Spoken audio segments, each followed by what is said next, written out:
어떤 일을 하겠다고 결정을 내릴 때에는 거기에 따른 유익이 있습니다.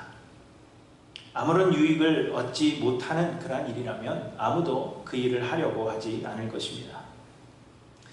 저희 아들의 장래 희망은 첫째는 검사가 되는 것이고, 둘째는 프로파일러가 되는 것이고요, 그리고 셋째는 과학수사원이 되는 것이다, 그렇게 말해왔습니다. 이 셋 중에 하나를 본인이 하겠다, 그렇게 이야기해왔습니다. 그 중에 여러분, 과학수사원이 무엇인지 아시죠? 범죄 현장에서 단서가 될 만한 것들을 이렇게 수집해서 그것을 분석하고 그것을 토대로 범인을 잡거나 혹은 시신을 부검하는 그러한 일을 하는 사람들입니다.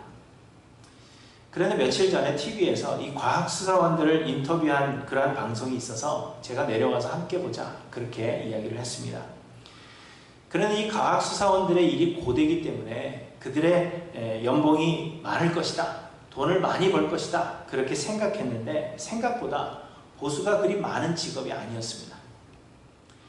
그날 방송은 과학수사원들 중에서 이 시신을 부검하는 의사들을 인터뷰했는데요, 그들은 일반 의사들의 수입의 10분의 1 정도밖에는 벌지 못한다고 합니다. 그런데도 왜 이 일을 하느냐, 그렇게 질문했더니 그냥 모두가 하는 일을 하는 것에서는 삶의 의미를 찾을 수가 없었다는 것입니다. 그래서 다니던 병원을 그만두고 부검의가 되었는데, 범인을 잡고 또 범죄에 희생당한 그 사람들과 그 유가족들의 억울함을 풀어준다 하는 그러한 사실에서 본인들은 큰 보람을 느낀다, 그래서 이 일을 한다, 그렇게 대답을 했습니다. 이처럼 어떤 일에 대한 유익이라는 것이 반드시 금전적인 것은 아닙니다. 금전적인 것이 될 수도 있지만 또 이렇게 정신적인 유익이 될 수도 있는 것입니다. 그런데 무엇이든지 간에 이런 유익이 없다면 사람들은 어떤 일이든지 해야 할 필요를 느끼지 못하는 것입니다. 그날 이 과학수사원들을 인터뷰한 방송을 본 제 아들은 그날로 장래희망에서 이 세 번째 장래희망, 과학수사원을 삭제했습니다. 왜냐하면 제 아들이 바라던 유익은 재물이고, 인터뷰한 과학수사원들이 생각하는 유익은 금전적인 것이기보다는 정신적인 유익인데 제 아들이 생각하는 유익과 맞지 않았기 때문입니다. 그런데 여러분, 신앙도 마찬가지입니다. 우리가 예수 그리스도를 믿고 하나님을 섬기는 데에는 분명 여러 유익이 있습니다. 신앙생활을 하는 데 있어서 아무런 유익이 없다면 우리는 예수를 믿을 필요도 없고 하나님을 힘써서 섬길 그런 필요도 없는 것입니다. 마태복음 7장에서 예수님은 너희가 악한 자라도 좋은 것으로 자식에게 줄 줄 알거든 하물며 하늘에 계신 너희 아버지께서 구하는 자에게 좋은 것으로 주시지 않겠느냐, 이렇게 말씀하십니다. 로마서 8장 32절에도 자기 아들을 아끼지 아니하시고 우리 모든 사람을 위하여 내주시니가 어찌 그 아들과 함께 모든 것을 우리에게 주시지 아니하겠느냐, 이렇게 말씀하십니다. 물론 우리는 어떤 유익을 바라고 신앙생활을 하는 것은 아닙니다. 신앙생활은 내가 하는 것이 아니라 성령께서 우리 안에서 역사하심으로 신앙생활을 하도록 하시는 거기 때문에 내가 어떤 유익을 바라고 하는 것은 아니지만 그럼에도 불구하고 하나님께서 분명 우리에게 좋은 것으로 채워주신다는 것입니다. 이처럼 우리의 신앙생활에도 분명 그 어떤 것과도 비교할 수 없는 좋은 유익이 있습니다. 이스라엘 백성들은 바벨론 포로 생활에서 돌아와서는 성전을 건축하고 성벽을 세우고 율법을 설파하고 삶의 개혁을 일으켜서 이제 믿는 자들의 공동체를 재건했습니다. 이제 이들은 하나님께서 그들에게 복 주시고 또 복 받을 일만 남았다, 그렇게 생각한 것입니다. 그러나 시간이 흘러도 그들이 바라던 복이 임하지 않았습니다. 나라는 여전히 정치적 독립을 이루지 못하였고 수확은 풍성하지 않았으며 생활이 여전히 힘들고 어려웠습니다. 그래서 이들은 주변으로 눈을 돌리기 시작했습니다. 그런데 이방인들의 삶을 보니까 그들은 자신들보다 더 풍성하게 사는 것처럼 그렇게 보여졌습니다. 삶에 재미가 있는 것처럼 보였고 그들의 삶은 별다른 고통이 없는 것처럼 그렇게 여겨진 것입니다. 그래서 이방인들이 우리보다 더 잘 사는 이유가 무엇일까? 그것을 생각해 보니까 그들이 섬기는 신들 때문이라 하는 확신이 든 것입니다. 그들이 섬기는 신들이 그들에게 복을 준다, 그렇게 생각하게 된 것입니다. 그래서 이스라엘 역시 우상을 숭배하기 시작했습니다. 이방인들의 풍습을 따라하기 시작하는 것입니다. 그런데 그렇게 되자 이방인들의 풍습을 따르며 우상을 섬기며 그렇게 살다 보니까 하나님을 섬기기는 해야 하는데 복을 주시지도 않는 하나님을 섬기는 일이 번거롭게 여겨진 것입니다. 그래서 율법을 지키지 않았고 회개하는 마음으로 재물을 구별하여 하나님께 드리기보다는 점이 있고 흠이 있고 절름발이나 눈먼 것이나 상품적인 가치가 없다 생각하는 것들을 골라서 하나님 앞에 드림으로 형식적인 제사를 드리게 된 것입니다. 그리고는 오늘 본문에서 하나님을 섬기는 것이 헛되니 만군의 여호와 앞에서 그 명령을 지키며 슬프게 행하는 것이 무엇이 유익하리요? 지금 우리는 교만한 자가 복되다 하며 악을 행하는 자가 번성하며 하나님을 시험하는 자가 화를 면한다, 이러한 말로 하나님을 대적하는 것입니다. 이스라엘은 하나님을 섬기는 것이 아무런 유익이 없다, 그렇게 생각하기에 이른 것입니다.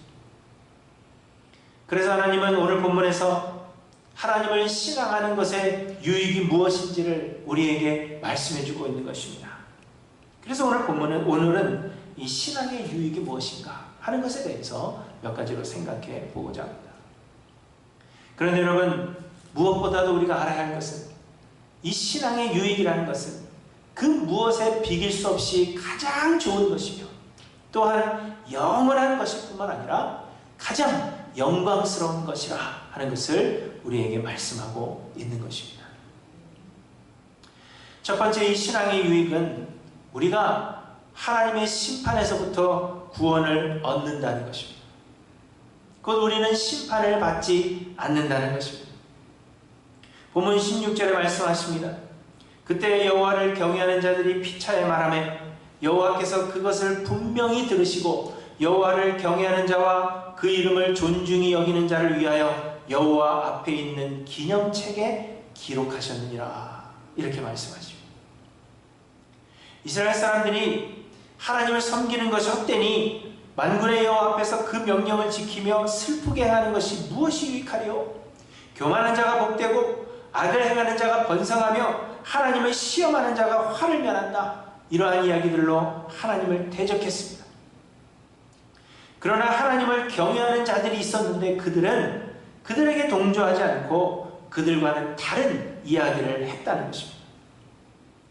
여호와를 경외하는 자들이 무슨 말을 했는지에 대해서는 자세하게 말씀하고 있지는 않지만 아마도 일반 사람들이 하는 말과 정반대가 되는 이야기, 곧 하나님을 섬기는 일이 유익하다 하는 그런 이야기와 하나님을 경외하고 전적으로 의지하자 하는 결단을 서로 나누었을 것으로 그렇게 보여집니다. 그런데 하나님께서 그들의 이야기를 들으시고 그들의 이야기와 또 그런 이야기 한 사람들을 여호와 앞에 있는 기념책에 기록하셨다, 이렇게 말씀하시는 것입니다. 여호와 앞에 있는 기념책이란 여러분 무엇이겠습니까? 여호와 앞에 있는 기념책은 아마도 믿는 자들의 선한 말과 또 행위를 하나님께서 잊지 않으시고자 기록해 놓은 책일 것이라 그렇게 여겨집니다. 하나님은 우리의 행위들을 잊지 아니하시고 모두 기억하시며 이 모든 것이 다 하나님의 은혜임에도 불구하고 마치 그것이 우리의 믿음의 행위인 것처럼 그리고 우리의 공로인 것처럼 하나님은 우리에게 보응하시는 분이십니다. 그래서 하나님은 우리의 행위에 대하여 기념책에 기록하시는 것입니다. 그런데 여러분, 이렇게 우리의 신앙을 여호와 앞에 있는 기념책에 기록하신다는 것은 우리의 이름이 구원하신 자들의 명단인 생명책에도 기록되어 있다는 것을 의미하는 것입니다. 성경을 보시면 하늘에 여러 책들이 있다, 그렇게 말씀하십니다. 다니엘 12장 1절에 보시면 그때 내 민족을 호위하는 대군 미가엘이 일어날 것이요 또 환란이 있으리니 이는 개국 이래로 그때까지 없던 환란일 것이며 그때 내 백성 중 무릇 책에 기록된 모든 자가 구원을 얻을 것이라 이렇게 말씀하십니다. 계시록 20장에도 보시면 또 내가 보니 죽은 자들이 대소하고 그 보좌 앞에 섰는데 책들이 펴있고 또 다른 책이 펴졌으니 곧 생명책이라 이렇게 말씀하시고 21장에도 사람들이 만국의 영광과 존귀를 가지고 그리로 들어오겠고 무엇이든지 속된 것이나 가증하니 또는 거짓말하는 자는 결코 그리로 들어오지 못하되 오직 어린 양의 생명책에 기록된 자들 뿐이니라 이렇게 말씀하십니다. 모세도 이스라엘이 범죄하여서 하나님께서 이스라엘을 멸하려 하실 때 이렇게 이야기합니다. 이제 그들의 죄를 사하시옵소서. 그렇지 않사오면 원컨대 주의 기록하신 책에서 내 이름을 지워버려 주옵소서. 이렇게 이야기합니다.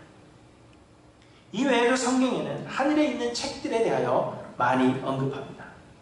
하늘에 하나님께서 어떤 목적을 가지고 기록해 놓으신 책들이 있다는 것입니다. 그리고 이 책들은 여러 다양한 종류가 있는 것으로 그렇게 보여집니다. 계시록 20장에 말씀하셨다시피 하늘에 책들이 펴있고 또 다른 책이 펴졌는데 그것이 곧 생명책이라 그렇게 말씀하시므로 하늘에는 생명책이 있고 또 오늘 본문에서 말씀하시는 기념책이 있으며 또 다른 책들이 있다는 것을 말씀하십니다.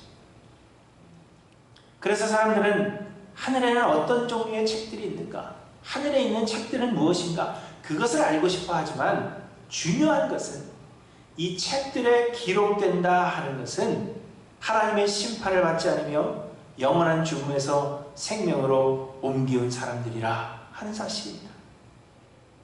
곧 생명책에 기록된 자들의 말과 행위가 기념책에 기록되며 기념책에 기록된 자들은 생명책에도 기록된다는 것입니다. 핵심은 어떤 책에 기록되느냐 그것이 중요한 것이 아니라 우리의 신앙의 첫 번째 유익이 죽음에서 생명으로 옮겨진다는 것이며 하나님의 심판을 받지 않는다는 사실입니다.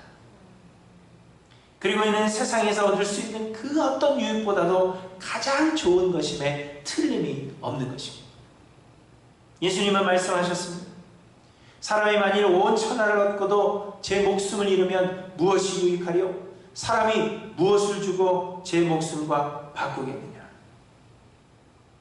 하나님은 우리를 하나님의 형상을 따라 영원한 존재로 창조하셨습니다. 우리의 인생은 유한한 것이 아니라 영원한 것입니다. 다만 우리가 육체를 가지고 살아가는 우리의 이 땅에서의 삶이 유한한 것일 뿐 우리는 모두 영원히 살 것입니다. 그래서 여러분 이 땅에서의 삶은 우리의 그 영원한 삶에 비하면 눈에 보이지도 않는 아주 작은 점에 불과함을 성경이 우리에게 말씀하고 있는 것입니다.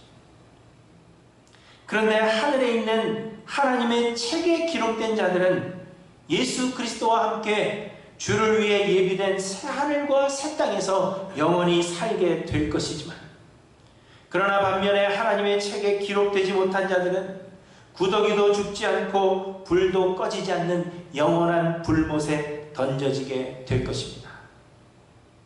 그러므로 여러분 세상에서 많은 유익한 것들을 얻고 온 천하를 얻는다 하더라도 하나님의 그 책에 기록되지 못한다면 이는 모든 것을 잃는 것과 같은 것입니다.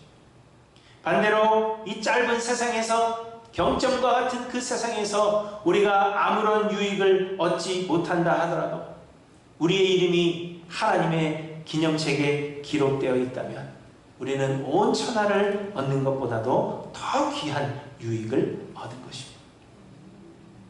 여러분 신앙의 유익이 바로 이런 것이며 이는 세상의 그 무엇보다도 좋은 것이라 과히 말할 수 있는 것입니다. 사랑하는 성도 여러분, 신앙생활을 열심히 함에도 불구하고 세상에서 얻는 것이 없다. 여러분 그렇게 여겨지십니까? 그럼에도 불평하지 마시기 바랍니다. 우리의 이름이 하늘나라 생명책과 여호와 앞에 있는 기념책에 기록되는 그 유익으로 인하여 기뻐하시는 저와 여러분들이 되시기를 바랍니다. 두 번째 신앙의 유익은 우리가 하나님의 자녀가 되는 것입니다. 오늘 본문 3장 17절에 보시면 만군의 여호와가 이르노라 나는 내가 정한 날에 그들을 나의 특별한 소유로 삼을 것이요 또 사람이 자기를 섬기는 아들을 아낌같이 내가 그들을 아끼리니 이렇게 말씀하십니다. 우리가 구원을 얻는다는 것은 단지 하나님의 심판을 면하는 것을 의미하지 않습니다. 우리가 구원을 얻는다 하는 것은 우리의 신분이 변화되었음을 말씀하시는 것입니다.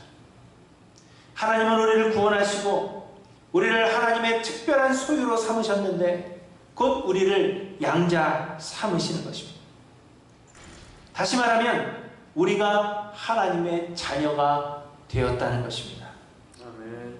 요한복음 1장 12절에 보시면 영접하는 자 곧 그 이름을 믿는 자들에게는 하나님의 자녀가 되는 권세를 주셨으니 이렇게 말씀하십니다.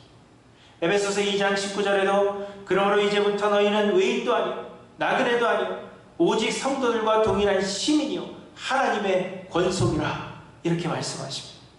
그리고 히브리서 2장 11절에는 거룩하게 하시는 이와 거룩하게 함을 입은 자들이 다 한 근원에서 난지라 그러므로 형제라 부르기를 부끄러워하지 아니하시고 이렇게 말씀하십니다.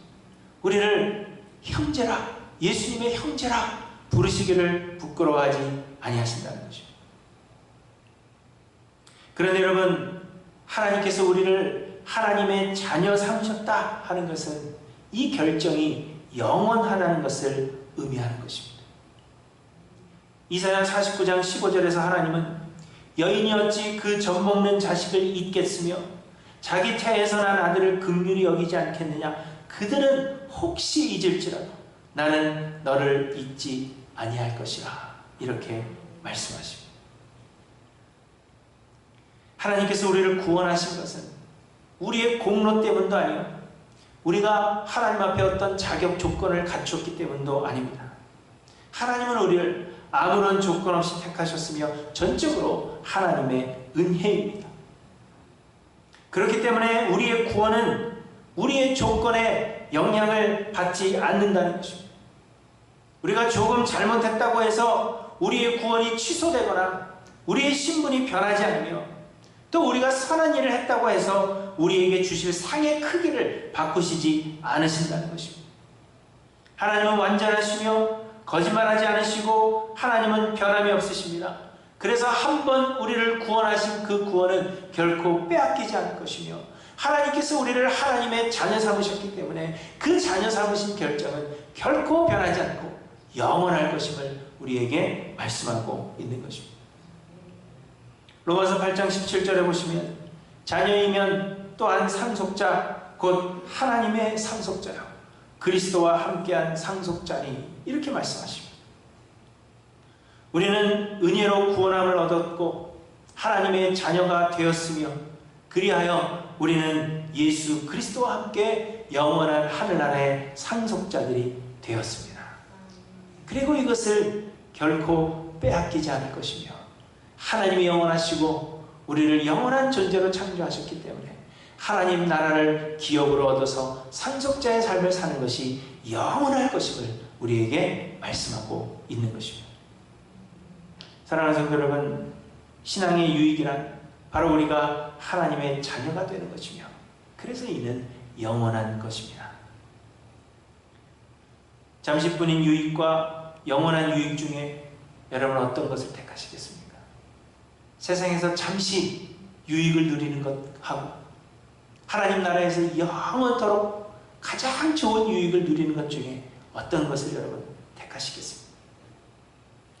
곧 없어질 세상의 유익을 바라보기보다 영원한 유익을 바라보며 세상의 것을 기꺼이 버릴 줄 아는 저와 여러분들이 되시기를 바랍니다. 그리고 세 번째 신앙의 유익은 우리가 그리스도와 함께 세상을 다스린다는 것입니다. 4장 1절에 보시면 만군의 여호와가 이르노라 보라 용광로 불같은 날이 이르리니 교만한 자와 악을 행하는 자는 다 지푸라기 같을 것이라. 그 이르는 날에 그들을 살라 그 뿌리와 가지를 남기지 아니할 것이거든. 이렇게 말씀하십니다. 그리고 3절에 보시면 또 너희가 악인을 밟을 것이니 그들이 내가 정한 날에 너희 발바닥 밑에 재와 같으리라. 만군의 여호와의 말이니라. 이렇게 말씀하십니다. 이스라엘 사람들이 이해할 수 없었던 것들 중에 하나는 악인들의 형통함입니다.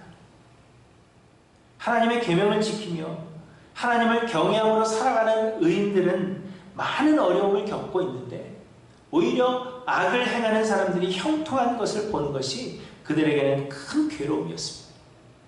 그들뿐만이 아니라 현대도 마찬가지죠. 왜 악인들이 형통한지, 왜 의인들은 고통을 당하는지 우리가 가장 이해하기 힘들어하는 것입니다.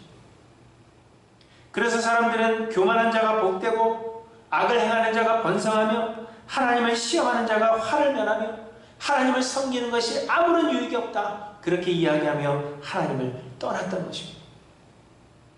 그런데 하나님은 말씀하십니다.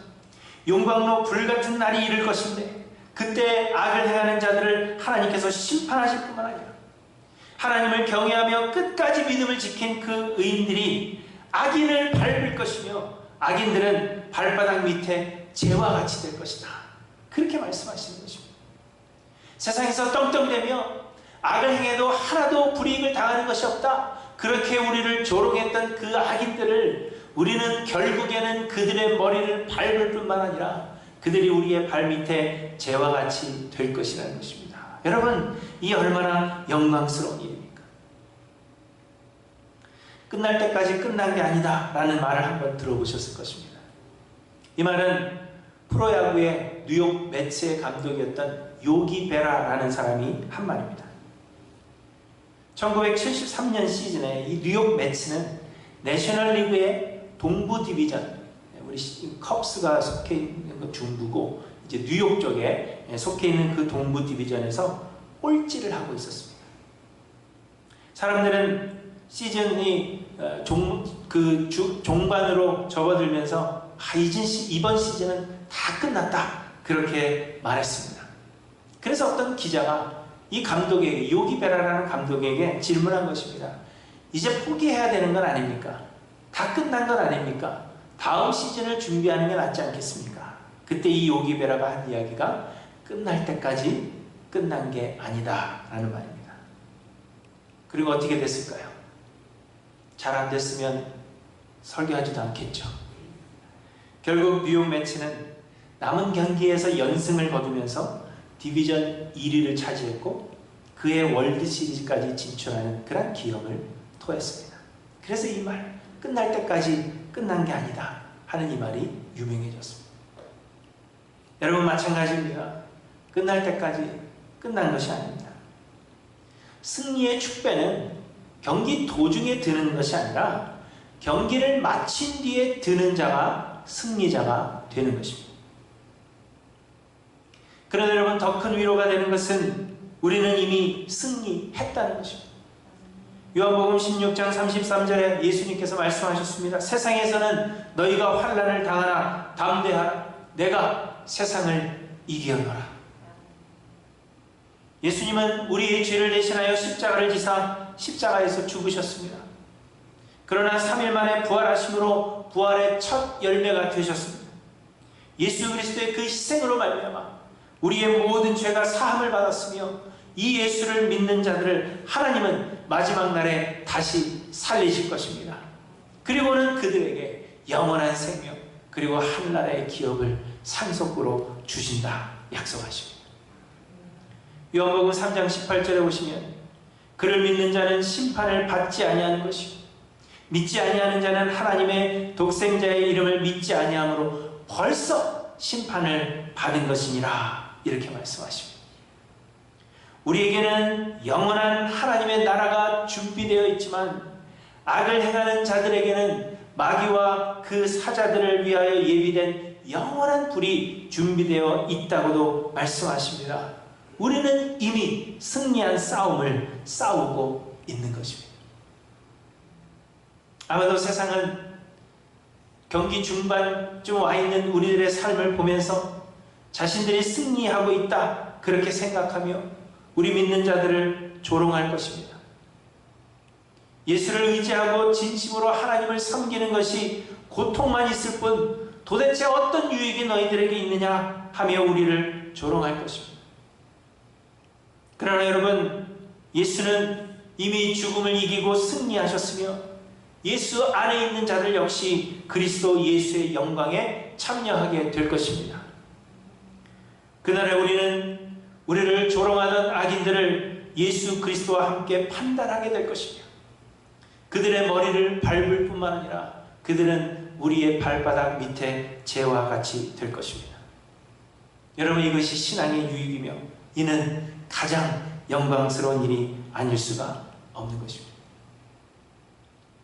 그러므로 여러분, 아직 끝나지 않은 경기에서 우리가 조금 뒤처져 있는 것 같다고 생각하여 낙심하지 마시기 바랍니다. 우리는 이미 끝이 정해져 있으며 이미 승리한 그 경주를 하고 있는 것입니다. 쉬엄쉬엄 달려도 우리는 승리할 것입니다. 우리는 악인들의 머리를 밟을 것이며 그들은 우리의 발바닥 밑에 재와 같을 것입니다. 우리는 예수 그리스도와 함께 영광스러운 잔치에 참여하여 승리의 축배를 들게 될 것이라 하는 이 사실 여러분 잊지 않고 기억하시길 바랍니다.